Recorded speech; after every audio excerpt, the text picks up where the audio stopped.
নমস্কার, আপনারা দেখছেন নিউজ টাইম ডিজিটাল। আপনাদের সঙ্গে রয়েছি আমি মৌমিতা। এই মুহূর্তে আমি দাঁড়িয়ে রয়েছি ক্যালকাটা স্টক এক্সচেঞ্জের ঠিক সামনে।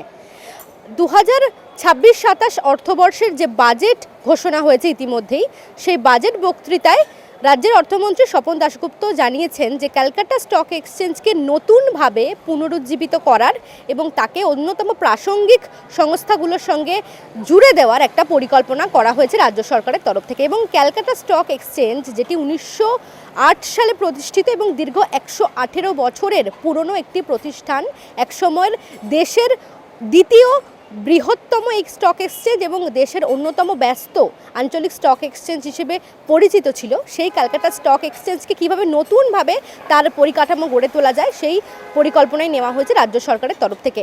এবং স্বাধীনতার আগে থেকে তো বটেই, স্বাধীনতা পরবর্তী সময়েও কয়েক দশক ধরে এই ক্যালকাটা স্টক এক্সচেঞ্জ কিন্তু শেয়ার ট্রেডিংয়ের ক্ষেত্রে অন্যতম একটা উল্লেখযোগ্য নাম হয়ে উঠেছিল বলা যায়। এবং প্রায় 900-রও বেশি শেয়ার ব্রোকার তারা এই ক্যালকাটা স্টক এক্সচেঞ্জের আওতায় তারা কাজ করেছেন।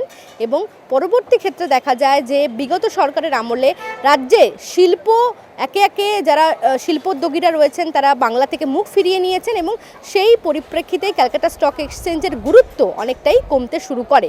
এবং সেই ক্যালকাটা স্টক এক্সচেঞ্জকেই নতুনভাবে আবারও পুনরুজ্জীবিত করার একটা পরিকল্পনা নেওয়া হয়েছে বর্তমান রাজ্য সরকারের তরফ থেকে। এবং আমরা দেখেছি যে চা, পাট, ইঞ্জিনিয়ারিং বা অনেক ক্ষেত্রেই যারা উৎপাদন শিল্পের সঙ্গে যুক্ত যে সমস্ত কোম্পানিগুলো রয়েছে, তাদের শেয়ার ট্রেডিংয়ের ক্ষেত্রে অন্যতম ভরসাযোগ্য নাম ছিল এই ক্যালকাটা স্টক এক্সচেঞ্জ। এবং যেটা পরিকল্পনা করা হচ্ছে যে নতুন করে কিভাবে এই ক্যালকাটা স্টক এক্সচেঞ্জকে আবারও তার যে গরিমা, সেই হারানো গৌরব, সেটাকে ফিরিয়ে আনা যায়। এবং যে সমস্ত ব্রোকাররা এতদিন ক্যালকাটা স্টক এক্সচেঞ্জের সঙ্গে যুক্ত ছিলেন তাদের সঙ্গে যোগাযোগ করে কিভাবে তারকে পুরনো ছন্দে ফিরিয়ে আনা যায়, সেই পরিকল্পনাই কিন্তু বর্তমান রাজ্য সরকারের তরফ থেকে করা হচ্ছে। এবং রাজ্য বাজেটেও সেই বিষয়গুলোর কথা ঘোষণা করা হয়েছে। এবং পশ্চিমবঙ্গে বলা যেতে পারে যে নতুন সরকার আসার পরে রাজ্যের যে অর্থনৈতিক শিল্প এবং অর্থনৈতিক পরিচয়কে নতুন করে গড়ে তোলার একটা অন্যতম প্রয়াস বলা যায় এই ক্যালকাটা স্টক এক্সচেঞ্জকে নতুন করে আবারও পুনরুজ্জীবিত করা। এবং যারা অবশ্যই শেয়ার ট্রেডার যারা রয়েছেন তাদের জন্য অত্যন্ত আশাপ্রদ একটা খবর। এবং তারাও যথেষ্ট আশাবাদী যে আগে তারা যেভাবে এই ক্যালকাটা স্টক এক্সচেঞ্জের আওতায় থেকে তারা যেভাবে কাজ করেছেন, সেই ব্যবস্থা বা সেই ক্ষেত্রটা হয়তো অনেকটাই আবারও আগের জায়গায় ফিরবে। এবং ক্যালকাটা স্টক এক্সচেঞ্জ যেরকমটা বললাম যে কয়েকশো কোম্পানি এই প্রতিষ্ঠানের সঙ্গে তালিকাভুক্ত ছিল এবং তার সঙ্গে সঙ্গে তাদের দৈনিক লেনদেন, প্রতিদিনের যে শেয়ার ট্রেডিংয়ের লেনদেন, সেটা প্রায় কয়েক কোটি টাকার একটা অঙ্ক বলা যায়।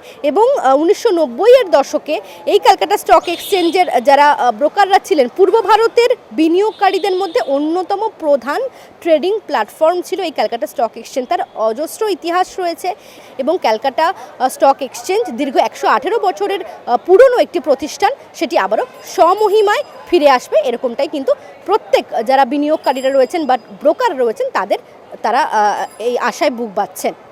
ক্যামেরায় তাপস ঘোষের সঙ্গে মৌমিতা মিত্র, নিউজ টাইম ডিজিটাল।